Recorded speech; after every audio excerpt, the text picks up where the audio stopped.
What's good, y'all? In this video, I'm gonna be showing you how to get a lot of depth and space in your mixes. Don't forget to hit that like and sub button so I can keep bringing y'all these videos and so y'all don't miss nothing.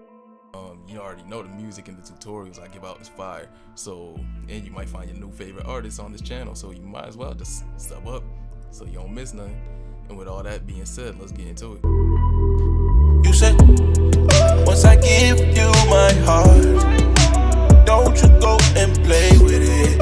Once I give you my heart, don't you run away with it. I'm fragile.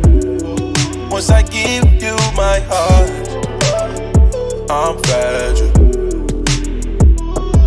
You said, once I give you my heart, don't you go and play with it.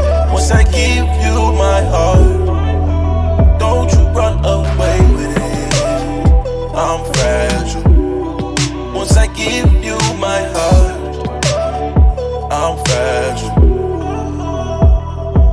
You said, I hate being in the dark. I'm all alone, I'm all alone. All I got are these love scars. I'm all alone, I'm all alone, yeah.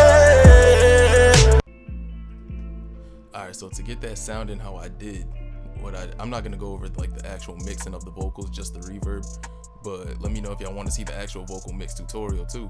But to get them spacey how I did, let me see where they at. I have them routed. You can see it's a lot of reverb on it. It's 72, it's going to a 72%.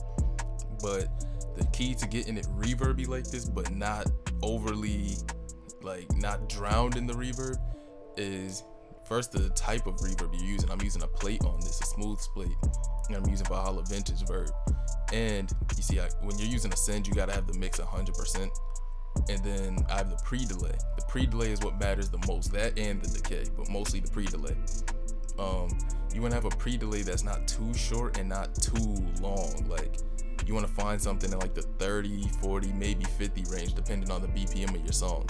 Go to nickfever.com and use their delay calculator, type your BPM in there, and that's how you find out what pre-delay you should use. I usually use something around the 30s, 40s, and 50s.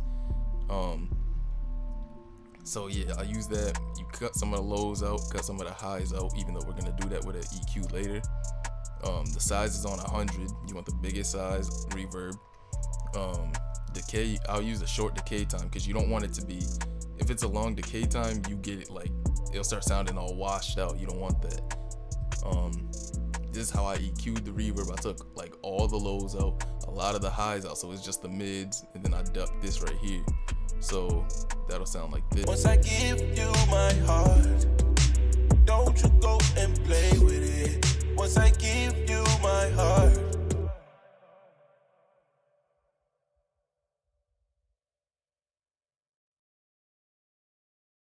once I give you my heart, don't you go and play with it. Once I give you my heart, don't you run away with it. I'm fragile. I put this wave center on. I pull down the center and boost the highs, so it's like it's way more spacey. It's like it's on the sides. It's not really in the mids. And then I put a stereo imager on. And then I would send this reverb to another reverb, put it on like half the send, and then put this one on a haul and make it a little like a longer pre-delay, like longer than the last one. If you're on the web, if you go to that Nick Fever website, you'll know what I'm talking about. It'll be the next step up from whatever like the 40s and 50s are. So, and then I'll use a longer decay, and then I basically just do the same things, take out the highs, the wave center, stereo imager, make this one real wide too, and then you just use your ears and see what sounds good. Like for this song, it required a lot of reverb to give it that space and the vibe it needed, and that's pretty much it. That's how you get those spacey vocals. You want to use mostly pre-delay and just stereo imaging pretty much. With that being said, that's all there is for this video. Like, comment, subscribe, and I'm out. You said, I hate being in the dark. I'm all alone, I'm all alone. All I got are these love scars. I'm all alone, I'm all alone.